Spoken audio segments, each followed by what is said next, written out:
So hello guys, very charming, welcome to all in this video. In this video we are going to solve the R.S. Agrawal exercise 3E question number 3 of class 10th. तो चलिए इसे शुरू करते हैं बनाना। देखिए सबसे पहले इस क्वेश्चन में बेसिकली लिखा हुआ है इस क्वेश्चन में लिखा हुआ है कि एक लेडी है। क्या है? एक लेडी है जिसके पर्स में 25 पैसा और 50 पैसा का कॉइन है। ये दोनों कॉइन को जब जोड़ते हैं तो 50 कॉइन हमारा निकलता है जिसका टोटल वैल्यू 19.50 है। ठीक है, बात समझिए। अब देखिए इस क्वेश्चन को बनाने में हम सबसे आसान तरीका को लगाने का कोशिश करेंगे। सबसे पहले हम लोग देखिए, लेट द नंबर ऑफ 25 पैसा coin be x and number of 50 पैसा कॉइन बी यान। इसका मतलब x plus y is equal to 50 coin, क्योंकि 25 पैसा का नंबर ऑफ कॉइन कितना है हमारा x और y पैसा 50 पैसा का y, यानी x plus y is equal to 50 coin आना चाहिए। दूसरा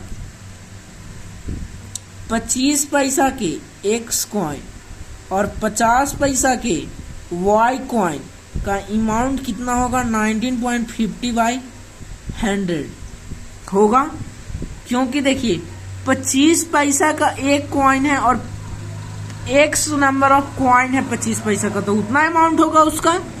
50 पैसा का कॉइन है और x नंबर ऑफ कॉइन है तो इतना पैसा होगा। अब देखिए, अब आपको डाउट हो रहा होगा कि 19.50 को मैंने डिवाइडेड बाई 100 क्यों लिखा। देखिए ये इक्वल का जो लेफ्ट साइड का वैल्यू है ये हमारा पैसा में है, तो ये रुपये में कैसे रहेगा। जैसे अगर ये मीटर है तो meter is equal to not kilometer, meter is equal to 1000, meter is not equal to kilometer. तो हाउ यू कंसिडर पैसा is equal to rupee? This can't be possible. इसलिए हम इसे पहले 100 से डिवाइड करेंगे, क्योंकि 100 पैसा में 1 रुपया होता है, तो 1 पैसे में हमारा 1/100 रुपया होगा।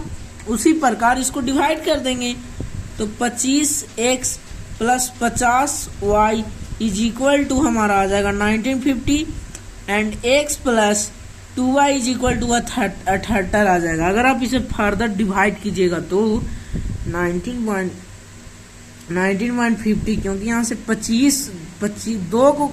25 को कॉमन निकाल देंगे तो x बच जाएगा, यहाँ पे 2 बच जाएगा। ठीक है, तो इसे फिर 25 से इधर ट्रांसपोज करके डिवाइड करेंगे तो हमारा ये वैल्यू आएगा। तो अब हमारा कौन कौन इक्वेशन आ गया? एक हमारा इक्वेशन आ गया ये, और एक हमारा इक्वेशन आ गया है x plus y is equal to 50। अब हम इसे करने वाले हैं क्या? सबट्रैक्ट।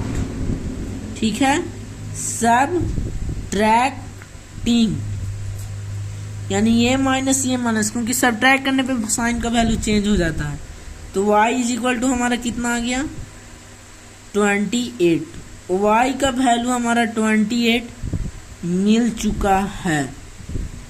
ठीक है, अब इस y को वैल्यू को इसमें पुट कर देते हैं।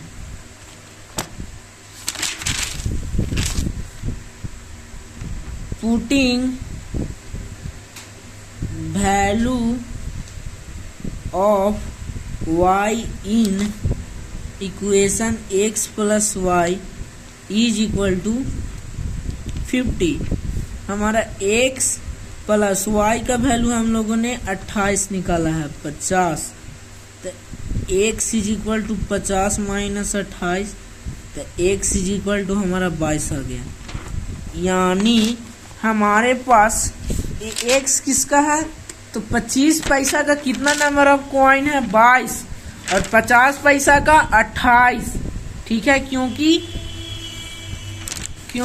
x का वैल्यू हमारा 22 आया है और y का वैल्यू हमारा 28, इसलिए 25 पैसा का कॉइन नंबर ऑफ x लिए हैं, इसके कारण वो 22 नंबर में होगा और y का 28 नंबर में 50 पैसा का कॉइन। आई होप आप लोग समझ गए होंगे। Thank you.